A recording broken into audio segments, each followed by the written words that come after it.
About the $3 million I've made a decision to divide it between my mom and me. This decision came shortly after my father's funeral.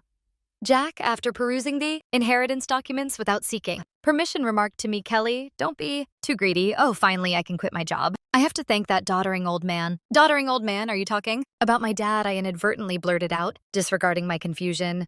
Jack and my mother-in-law enthusiastically discussed plans to buy a new car and go shopping. Faced with this unexpected turn of events, I could no longer contain my emotions. I was on the brink of exploding, burdened with household chores asked for, money, and to top it off, they insulted my father. I didn't want to live with Jack and my mother-in-law anymore, suppressing my anger. I forced a smile and replied, "Sure, feel free to use the money as you." And my mother-in-law, "Please, I am Kelly Cohan, a 38-year-old housewife working alongside my husband. My parents were doctors who ran a well-reputed clinic in our hometown. As an only child, I was showered with love. After graduating from the School of Pharmacy, I secured a job at a major pharmaceutical company. Although my parents were disappointed I didn't become a doctor, they respected my decision. 10 years ago, my mother unexpectedly died in an accident, leaving me and my father devastated during those difficult times. Jack, then my boyfriend, supported me. We met through a mutual friend, and 2 years after my mother's passing, Jack proposed. Jack was an ordinary salary man in the food and beverage industry. Despite earning significantly more, I believed we could overcome any difficulty and be a happy couple. My father was overjoyed when I told him about our engagement. I've heard how Jack supported you, Kelly. Thank you so much. Please continue to take care of her," he said, facing my father. Jack stood straight and promised I will make her happy. Standing next to Jack, I was enveloped in feelings of happiness. The following week, we went to Jack's family home to announce our marriage. His mother, with flashy makeup and divorced from Jack's father, evaluated me rudely. "Marriage, huh? You're Jack's choice, are you? Isn't she a plane for your choice? And she's older, right? Wouldn't a younger and prettier girl be better for you, Jack?" quickly retorted Mom. "You know Pharmaceuticals, right? Kelly works there. Her father is a doctor and runs his practice." I expected Jack to praise my character, but instead he emphasized the financial advantages. Hearing this, his mother's expression changed to one of satisfaction. "Oh, Jack, you should have told me such important things earlier. That changes everything. I happily approve of the marriage. Nice to meet you, Kelly." "Thank you." After gaining approval for our marriage from Jack's mother, Jack was overjoyed. However, I couldn't shake off a sense of unease. Despite things going smoothly and our decision to get married when we were about to register our marriage, my father, a doctor and real estate investor, gifted me an apartment in a luxury building in New York City. I told Jack, "Dad has given me this apartment as a wedding gift, but it's our new home. Let's live here happily and peacefully together." Jack smiled happily, and thus our married life began. However, after getting married, I realized something unsettling. Jack, who had lived with his parents until then, was almost incapable of doing household chores. He couldn't cook, didn't know how to use the washing machine, and showed no interest in learning. He would leave his garbage gauge scattered around, not bothering to throw it away, while I wanted to diligently share household responsibilities. Jack's careless attitude increased my dissatisfaction. In the first year of marriage, I took on all the household's responsibilities despite some complaints, given that we were still in the honeymoon phase. But with the exhaustion from work and struggling to keep up with chores, I reached to my limit. In our second year, deciding to have a serious talk with Jack about sharing household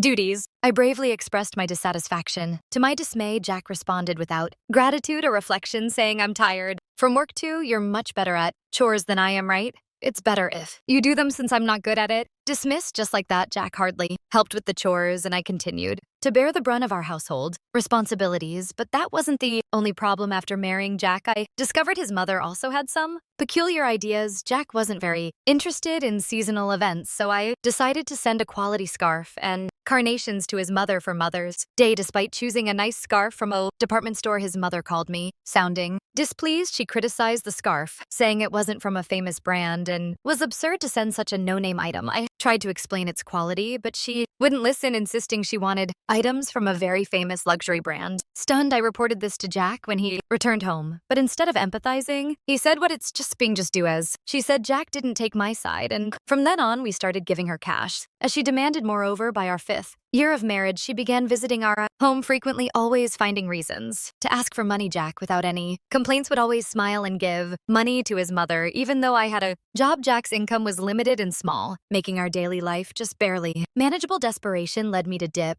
into our savings to cut living expenses. Despite my frustrations, I knew Jack cherished his mother, and she was an important person to me, having supported me during tough times. She's the mother of someone important to me, and with that, thought I endured now in our 8th year of marriage. I continue to handle all the household chores and keep giving money to my mother-in-law. One day during this routine, my father, whom I hadn't seen in a while, unexpectedly called me. The story he shared during our rare meeting was shockingly unexpected. He revealed that he was suffering from terminal cancer, and treatment was no longer possible. Overwhelmed with shock, tears spilled from my eyes. My father gently stroked my head just as he did when I was a child, saying, "Kelly, this is fate. Let's accept it." Quietly, I questioned, "Dad, why even you?" Thus, my days became a juggling act of work, household duties, and now visits to my father's hospital while work allowed. Some flexibility managing the household was not easy. When I told Jack I would be caring for my father, he showed no reaction or willingness to help. "Well, it's tough with your father's sudden condition. The please do your best was the only thing Jack said. He visited my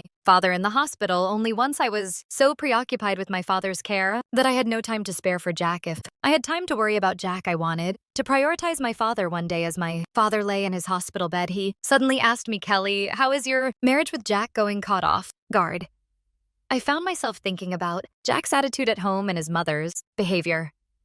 I couldn't answer properly. Seeing my hesitation, my father seemed to understand and spoke to me. "Kelly, you don't have to endure. Think about your happiness. Don't worry, you won't have any hardships after I'm gone." I couldn't hold back my tears and wept.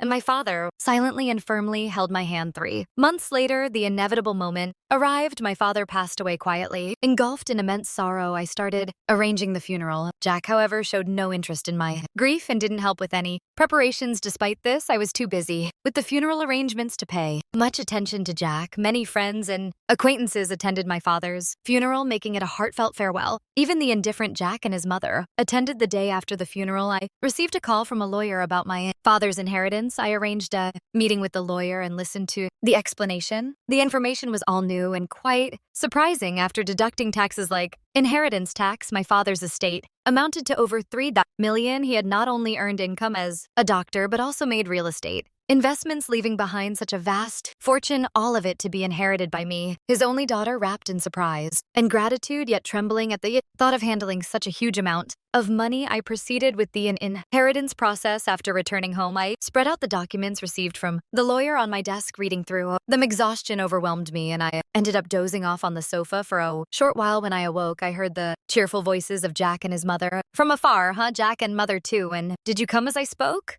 Jack approached me with a beaming smile, saying, "Yes, Kelly. Well done, huh?" "Why, what?" Confused by his sudden excitement, I noticed the documents in Jack's hand. They were the inheritance papers I had received from the lawyer. "Wait, don't just read those." Without asking, shocked and angry at Jack for looking through the documents. Without permission, I raised my voice at him. However, my mother-in-law, unconcerned, happily chimed in, "Wow, an inheritance of $3 million. Isn't that amazing? Now we can live comfortably for the rest of our lives." Confused, I couldn't understand why my mother-in-law suddenly said that. Then Jack turned serious and continued, "By the way, about this $3 million, I decided that it will be split between me and my mom." It was right after my father's funeral. Jack, having looked at the documents related to the inheritance I was supposed to receive without permission, said to me, "Kelly, don't be too greedy. Oh, now I can finally quit my job. I have to thank that doddering old man." "Doddering old man? Are you talking about my dad?" I accidentally said it out loud. "Well, anyway, let's proceed with the inheritance process and get the money into our joint account as soon as possible." Ignoring my confusion over this sudden turn of events, Jack and my mother-in-law were excitedly talking about buying a new car and shopping at that moment. I couldn't hold back my emotions any longer. I was on the verge of exploding, being burdened with household chores, asked for money, and to top it off, they insulted my father. While holding back my anger, I replied with a forced smile, "Sure, use the money you win." My mother-in-law, "Please, as you wish." Hearing this, my mother-in-law, seemingly satisfied, said cheerfully, "That's the spirit, Kelly. Quick to agree. Now make sure you work hard and earn money. Don't want our saving to decrease, so work hard." I just nodded and pretended to listen to her selfish words. Afterward, Jack and my mother-in-law began living as if they had lost their minds, consuming money lavishly. Jack quickly quit his job, and my mother-in-law practically moved in, with us staying at our house constantly. They would leave in the morning, returning with luxury brand items they had splurged on. The 3-star restaurant we went to today wasn't as great as I expected. Yes, it was a bit underwhelming for us. The sophisticated ones, they had conversations as if they had become wealthy celebrities while dumping all the housework on me as if I were a maid. Jack seemed to think my father's inheritance would come through. Immediately, he carelessly withdrew money from our joint account, and my savings of $100,000 dwindled rapidly. When I protested their excessive spending, Jack just laughed it off. What are you talking about? Isn't $3 million coming soon? Then this kind of spending is no big deal. I warned him I've already stopped it, but Jack completely ignored me. Then, a month later, Jack and my mother-in-law suddenly left for a trip to Hawaii. I wasn't invited and was left alone at home after seeing them off. I decided to take action. About a week later, while I was relaxing at home, I heard loud knock on the door, wondering what was happening. I glanced at the intercom monitor and saw Jack and my mother-in-law both dressed in aloha shirts standing at the front door. What do you want? I asked calmly and coldly, with anger. Jack yelled, "What are you even talking about? Why won't the door open?" Seeing Jack and my mother-in-law confused as to why the door wouldn't open, I confidently answered through the intercom. "Well, I changed the locks on the door, so of course it won't open. Why, let's talk over this calmly at the nearby cafe. Please go ahead. I'll join you shortly," suggested Jack, and his mother, after shouting in front of the entrance, seemingly realized it was Futly and soon headed to the cafe. Once I confirmed they had left, I made my way to the cafe. Arriving there, I saw Jack and his mother, who had arrived earlier, waiting in a state of fury. "Hey, what's this about? Did you change the locks? Hand over the new keys right now. There's no need for me to give you the new keys. You both need to leave that house," I calmly told Jack and his mother. Facing a visibly angry Jack, I presented a piece of paper. It was a divorce petition I had already filled out. "Divorce? You're serious about divorcing me?" His mother was equally shocked and bewildered. "Kelly, why has it come to this?" I spoke quietly to the two, who were panicking and flustered. "By the way, you've been spending lavishly every day. Are you sure your finances are okay?" "What? Money, of course it's fine," Jack retorted, vehemently spitting as he spoke. "Your father's inheritance is coming, right? There should still be over $50,000 in our joint account. Look, I'll show you. Right now, here it is." Saying this, Jack took out his smartphone and opened the banking app to check the account. At that moment, his expression changed abruptly. What's this? Why is the money, Dawn? It was there just the other day." Hearing Jack's words, his mother also hurriedly looked at her phone, her face showing confusion, revealed the truth to them as they were panicking, not understanding the situation. "Of course it's gone. I'm divorcing you, so I moved that $50,000 to my account as part of the property division." What do you mean?" Jack's face turned to anger for a moment, but then he smirked as if remembering something. "Fine. I'll divorce you then. Transfer the inheritance you got from your dad right away. After all, property acquired during the marriage is split half and half in a divorce, right?" "Well, you might be misunderstanding something," I replied. "Why didn't you know the inheritance I received, even though it was during our marriage, doesn't count for property division?" There was a moment of silence between us. Then Jack and his mother's expressions changed drastically. Perhaps they truly believed they would receive part of my inheritance. I was just astonished and could only sigh in disbelief. "No, that can't be true. That's impossible." Her face turned red with a mix of denial and anger. "Please check for yourself," I said mockingly. Jack started frantically searching on his smartphone. "It says here, property inherited by one spouse from a parent is considered separate property, therefore it's not subject to division and can't be split between the spouses." What, seriously? His mother too looked at the screen in shock. Then Jack approached me, pleading desperately, "Kelly, please don't divorce me. I have no savings and no job. How am I supposed to live if you divorce me?" Faced with Jack's WI, I spoke to him clearly and firmly. "What are you talking about? Take responsibility for your actions. I will never forget how you both treated me. I'm divorcing you. I'll go to court if I have to." Intimidated by my fierce demeanor, which they had never seen before, Jack and his mother shrunk back in fear, whimpering softly, leaving the two of them dejected. I walked out of the cafe. Later on, Jack and I were able to go through the divorce proceedings without any issues. The $50,000 I had moved from our joint account was recognized as part of the marital property division. Eventually, I managed to get Jack and his mother out of my house. Jack, having already squandered the money from the property division, found himself penniless. Furthermore, he was overwhelmed with bills from the overseas trip and other expenses he had paid for, with his credit card quickly sinking into debt. Jack and his mother had to take on even more debt to make these payments, and they now live in a rundown apartment, working tirelessly every day to pay off their debts. The stark contrast to their former lavish lifestyle has been a huge shock for them. On the other hand, I sold a condo I used to share with Jack. I then moved into the apartment that used to belong to my father. I continue to work as before, but with the inheritance I received from my father, I am living a comfortable life financially with gratitude to my late father in my heart. I want to start anew and cherish my life ahead. I aim to protect my happiness and spend my days peacefully. Since Michael and Sarah returned for a hometown childbirth, please leave, my mother-in-law stated in a chilly voice. Her eldest son and his wife are due in 3 days. Me leave? I asked, confused and stunned. "Yes, we don't need another mother figure anymore. You've been redundant for a while now. Michael and his family will be living here, so make sure you're out By tomorrow, she continued, I knew I was never truly accepted into the family. Since the day I got married, treated as a wife, never did I imagine they would tell me to leave you barren, failure. You were allowed to experience raising a child. Be grateful we have no obligation to support you anymore. It seems like Simon is tired of you too. What's Simon to? Gulp down my saliva. If it's not a conspiracy between my mother-in-law and Michael, then I don't need to stand in ceremony with my husband any more foolish to drive me out. But it was my mother-in-law who ignited this. What happens to this house now is none of my concern. May they face the reality they have ignored squarely. Personally, I'm Anna Thompson, 45 years old, living with my husband and mother-in-law in a popular area close to the station. The access to the city center is superb. When house hunting, my picky husband, recently promoted to a managerial position, insisted on a spacious apartment. The R was steep, but the space and rooms made it worth the stretch. My husband, Simon, 8 years my senior, a divorce I met through a friend's introduction, comforted by the enveloping kindness unique to an older man. We decided to get married after 2 years of dating, even when I told him about my infertility due to past illness. His affection did not waver. Likewise, my feelings remained unchanged when I learned of the circumstances he carried. My husband had a son, named Michael. From his previous marriage, I'm truly sorry to ask you, who have never been married, to live with my parents and son. I won't make you suffer. I'll ensure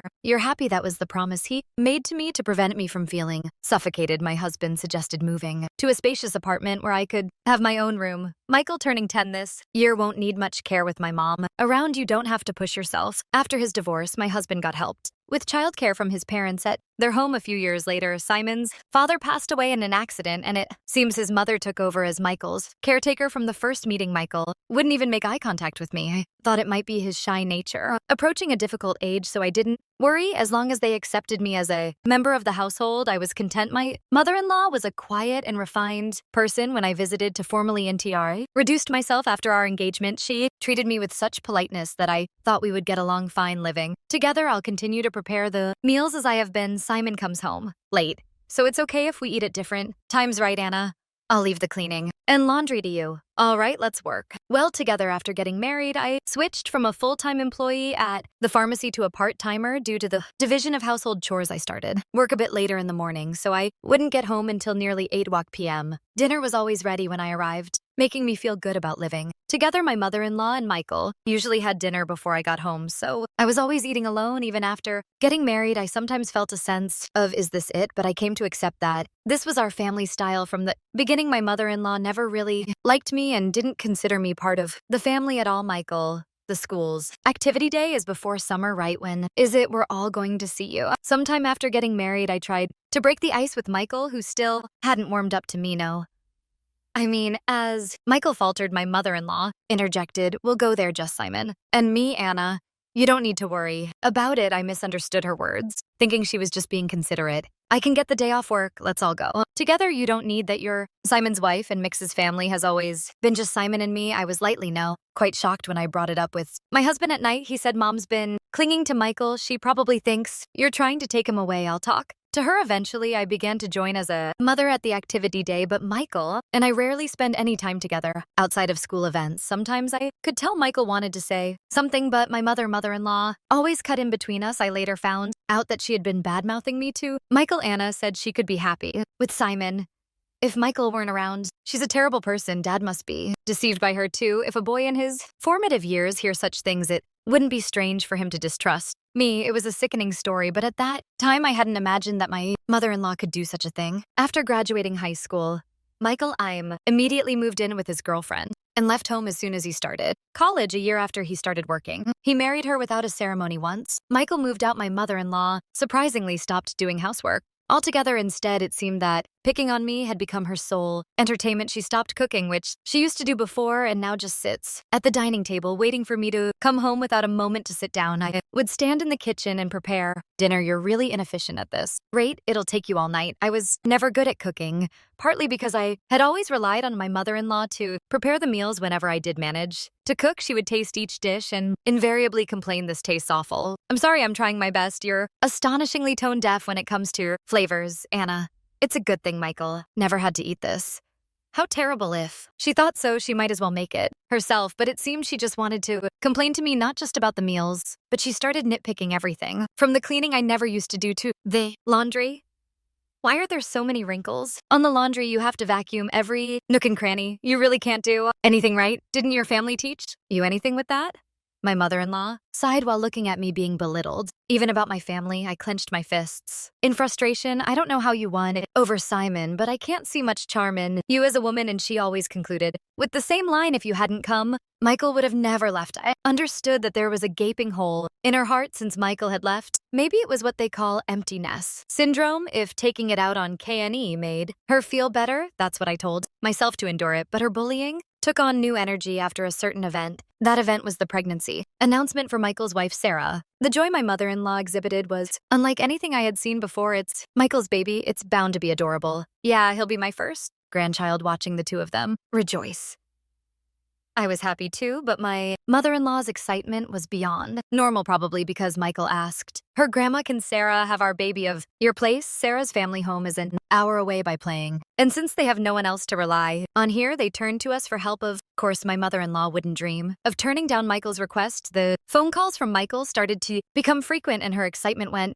through the roof the next day after getting the news. She started preparing enthusiastically, from cleaning out Michael's room to preparing the bedding and making a list of baby items. It was like she had great-grandchild fever. Naturally, I had to get involved too. When I returned from work, Anna, I vacuumed Michael's room, so you need to wipe the floors and the windows and please wax them too this weekend. We're going to the department store to look at baby cribs. Cleaning and waxing at night was tough, especially after a long day at work. If I even thought about cutting corners, I'd be told to do it over again. Moreover, my mother-in-law started asking for money, and before I knew it, the house was overflowing with baby stuff. Anna, I need you to withdraw some money tomorrow. There are things I want to get ready for the baby again. Isn't it wasteful to prepare so much when Sarah and Michael haven't even arrived? Shouldn't we wait and choose together with them? I had wanted to meet my mother-in-law's requests, but I was troubled by the relentless spending. How can you be so cold? It's Simon's grandchild. Oh, that's right. You're not related to Michael by blood. You don't care, do you? That's not true. Please don't say that. I just thought Sarah might want to pick things out of herself. When do you want to choose things for your own child, perhaps? Because I was making a valid point. My mother-in-law glared at me sharply. Immediately thought I had gone too far, but it was too late. Without a word, my mother-in-law went back to her room. Looking upset, I did reflect on it, but I was also shocked to be spoken about in such a way regarding Mia. The next morning, my mother-in-law didn't come out of her room, perhaps still angry. Simon had a 3-day business trip starting that day, so he just called out, I'm leaving, through her door. Please don't throw cold water on Mom's great-grandchild fever. She hasn't been the same since Michael left. You were worried. Too right I was, but if we spend all our money like this, we'll have nothing left. When Michael and Sarah arrive, right? Simon's face immediately turned sour. Are you saying my earnings are too low? That's not what I'm saying at all, Simon. Just said fine and left with a look of dissatisfaction. Discussions about money always end up like this. Since I'm the one managing our finances, I can't help but think ahead. Of course, there's a reason for that. We've been married for 13 years. Simon has provided me with a very comfortable life. Your part-time income is for you to enjoy joy. Simon had always told me so. I saved everything beyond what I needed for myself. Even though it's in my name, I consider it our shared property. But then Simon's company's performance declined, and over the last 5 years, his salary has dropped to 2/3 of what it was when we first got married. While there's uncertainty whether his company will last until his retirement, he doesn't seem to consider changing jobs for appearances in front of my mother-in-law. My husband couldn't give up his title as a department head. Now I'm the one paying the rent, and he covers the living expenses we've kept. This from my mother-in-law to save my husband's face. That day I left work at a bit early to apologize to my mother-in-law. When I got home, she was already sitting at the dining table, waiting for me. I'm sorry about yesterday. I may have gone too far, I admitted, but my mother-in-law remained silent instead. She blindsided me with unexpected news. Michael and Sarah are returning for a hometown childbirth. Please vacate, my mother-in-law declared in a chilly tone. The eldest son and his wife were set to arrive in 3 days. Perplexed and stunned, I asked, I have to leave? She affirmed, yes. We don't need another mother figure anymore. You've been redundant for well, Michael and his family will be living here. Make sure you're out by tomorrow. The realization hit me hard. Had never truly been accepted into the family since the day I got married. I had always been treated as an outsider, though. News of Michael's return for the birth made it clear. You barren failure, my mother-in-law continued. You were allowed to experience raising a child. Be Grateful we have no obligation to support you anymore. It seems like Simon is tired of you too. Maybe he's getting alone well with a new girlfriend by now. Shocked, I gulped down my saliva, contemplating the possibility of my relationship with my husband growing distant. Could this be a trap I fell into? Thinking my husband would never. I remembered that up until a year ago, he never had overnight business trips. All right. I'll eat up tonight, I said, grabbing my bag and leaving the house to walk. Aimlessly, I needed to calm my severely shaken heart, worried about my husband. I tried calling his cell phone. Despite my mother-in-law's words, I still wanted to talk to him, but he didn't answer. No matter how many times I rang, I dialed his office only to learn that he had taken a couple of days off. My mother-in-law's words began to ring more true. Could he really be on a trip with another woman? Dark thoughts crowded my mind, and I found myself overwhelmed with emotion, tears streaming down my face. Staggering along, I noticed the tavern behind the station, a place we used to frequent when we first moved here. It's still here, I thought as I entered. Welcome. The tavern owner's expression clouded briefly upon seeing me, then he nodded in recognition. Hey, long time no see. It's been about 8 years. I used to come here a lot with my husband, I said. Yes, it's been a while. I remember you, replied. I couldn't help but smile, feeling a sense of relief. Can I get a beer and a mixed plate of grilled chicken, please? I asked the owner, a man. A few words as always nodded as I sipped the cold beer and savored the grilled chicken. I took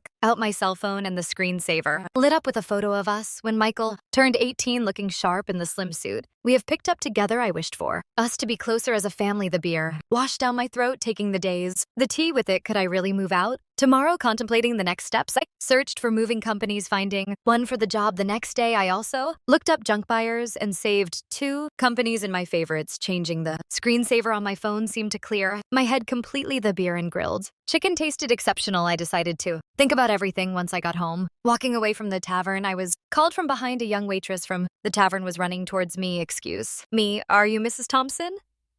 I noticed the screensaver on your phone, she said. Confirming my identity, she dropped a bombshell. My husband was having an affair with one of their employees. We exchanged contact information, and she promised to keep me informed. My mother-in-law's words appeared to be true. Instead of sadness, fierce anger welled up within me. It was time to confront this head-on. Looking an appointment with a moving company, resolved to move out that day if it wasn't a conspiracy, and my mother-in-law and Michael were truly involved, then I no longer needed to honor my husband. Returning home, I packed my belongings until midnight. Without hesitation, the moving company arrived on time, and I made it clear that I was leaving as requested. They took everything I had bought, erasing every trace of my presentence. My mother-in-law panicked, but I was resolute. I'm taking everything I bought. You can start a 08 completely new life tomorrow, I declared. Suppressing a laugh, ignoring her protests, I proceeded to have everything taken out. My mother-in-law complained loudly to the movers, but there was nothing she could do. The only items left in the house were piles of baby gear and her old dresser from before marriage. Well, then I bid you farewell. There should be no trace of me left, so enjoy your life with Sina Michael and his family, I declared, leaving her sitting there stunned. Placing the keys on the table, I exited the room. The movers held onto my things for a while, and I decided to stay with a single colleague for some time, feeling a sense of completion. I slept soundly that night. A week later, I finally heard from my husband. I wondered if he was scheming with that other woman. While my husband was dragging his feet, I received a call from the young woman at the tavern. Got a B shot. So I'll send it to you in the photo. My husband was chatting up a knot. So young woman at the tavern may be out of a sense of justice. The young woman must have followed them after they closed. There was also a photo attached of the two entering a hotel. Even in such times, the cheating continues, I thought. And any last bit of affection I had for my husband dissipated. I asked for the woman's name and had her address looked up. The next day, armed with all the evidence of the affair, my husband called. Anna, where are you? Michael and his family are here too. Aren't you going to come home soon? No, I'm not coming back. Your mom told me to leave. I'm done here. Michael and his family are going to live with you now, right? I knew it. Michael and his family were out of money and looking to crash at our place. I heard that after graduating from a vocational school. They've been hopping from job to job, and now they're working part-time. Now I've you back, Anna. I went to the pharmacy, and they said you're off for a bit. God, played to crash. Yeah, I'm fine, so don't worry about me. Your mom and Michael didn't like me, right? I reckon they're happy to have the place to themselves. Without me around, my snide comment left my husband speechless. He knew his mother, and Michael never accepted me as family, but pretended not to see it. Well, all right. I have something to say, so I'll come back there once, my husband replied, with a relieved please in his voice days. Later, I returned to the house for the first time in a long while. Some new pieces of furniture and appliances were inside when Michael and Sarah saw me. They just nodded from their seats on the sofa without getting up as I took a seat. My mother-in-law glared at me with a scary look on her face. The atmosphere was tense, and just as I thought to get things done and leave quickly, Michael spoke up. What are you doing here? You took everything from the house? What kind of monster does that? Dad's been supporting you and you've had it easy. I sighed. I took everything because I paid for it. I wanted to remove all traces of me just as you wanted, right? That's crazy, right? There's no way you could afford all that just working part-time at the pharmacy, my husband said when I glanced at him. He started talking as if he'd resigned himself. We've been getting by on what Anna and I both make for a little while now. Then the stuff you took should be both yours instead of my speechless husband. I decided to speak up. Simon's company has been doing poorly, and his salary plummeted. That's why the past 5 years I've been covering what's missing, but that wasn't enough. And now I'm the one paying our rent. My mother-in-law looked at my husband with surprise. I'm not just a part-timer, I'm a part-time pharmacist, and to pay is quite good. I'm making more than Simon now. At my words, my husband awkwardly looked away. My mother-in-law's eyes were frantically shifting between my husband and me. From now on, Michael, you'll be paying the rent. You're going to live here right after all the help your granddad was given. It's time for you to take care of her. Michael looked at me with a shocked expression when I dropped the news. Suddenly, rent, how much is it? He asked. It's $5,600. Good luck. Since it seems my role as a mother is over, I don't have an obligation to take care of you anymore. Pull yourself together. You're going to be a father soon. Michael murmured with a shake of his head. That's impossible. It was Sarah who raised her voice upon hearing this. Wait, $5,000? Weren't we supposed to live here for free, covering rent and living expenses? I almost burst out laughing. Don't worry, Sarah. You can move to a cheaper place. Simon still makes a decent salary. Hearing this, Sarah's face relaxed a bit. Oh, since I'll be leaving you, Simon, life might still get tough with your mistress, huh? At that, Sarah finally broke down in tears. It was my husband who panicked. What are you talking about? Sarah replied. Oh, your mother told me about the new woman. I guess it's time to end my role as a wife too. My husband must think there's no evidence. Indeed, it hasn't even been 10 days since I left the house. Wouldn't that hurt Mary if she heard you? Well, I'll get in touch about that later. At the mention of Mary's name, my husband jolted, realizing that I knew everything. He held his head inside. This is not the atmosphere to write a divorce paper. Well, then I'll be going now. Please talk to me further through a lawyer. Neither my husband Simon nor Michael said anything more, staying silent as I grabbed my back and stood up. My mother-in-law stood up simultaneously, slamming her hands on the table. She yelled with a voice too strong for an elderly woman. What the hell? It's all your fault. Our home is in shambles. I was instantly irritated. It was you who told me to leave. It was you who said Simon had another woman and you interfered with my relationship with Michael. Everything was you. I felt a surge of heat in my chest. I regretted not being more assertive with my relationship with Michael, not holding back because of my mother-in-law. Michael has nothing to do with this. It's time for you to step up, Simon. He's going through a hard time. You should support him as his wife. Take responsibility as a family member. What is she even talking about? If she hadn't called Michael back home, if she hadn't hinted at Simon's affair, I would still happily support Simon and this home at all. Always believed in and supported Simon. Where are you, Michael? Why are you still up here? It's all her fault. My mother-in-law's lips tightened into a line and she was trembling. I slipped past the silent mother-in-law and quickly left the room. Afterward, Simon agreed to the divorce rather easily. It seems my determination was strong and he couldn't counter the evidence of the affair. Shortly after, it seemed like they started the process of moving out of the apartment. In the end, Michael and Sarah went back to their apartment and never lived with the mother-in-law. Simon seems to be considering remarriage, but Mary was furious over the alimony and his request for her to live with his mother. I've heard they considering whether to place my mother-in-law in a care facility after all the love she poured into her son and grandson. It's somewhat sad to think they're ready to abandon her now. Perhaps she served her purpose too. If my mother-in-law had said nothing back then, and it had just been a simple trip home for childbirth, maybe we would still be living together after the divorce. Michael sent me an apology letter. He wrote about how as a child he really wanted to be more spoiled, how he couldn't talk to me because his grandmother disliked it, and how happy he was when I attended school events. Maybe I should have reached out more. Perhaps then we could have built a different relationship. Even though our relationship has ended, I quietly pray for Michael's happiness in life. I've returned to work as a pharmacist and quickly rented an apartment close to my workplace. I don't feel good about keeping the furniture and appliances I took with me, so I had them all picked up and disposed of by a junk removal service. Life without my mother-in-law's harassment is peaceful and comfortable. For a while, I want to live for my own happiness, not someone else's.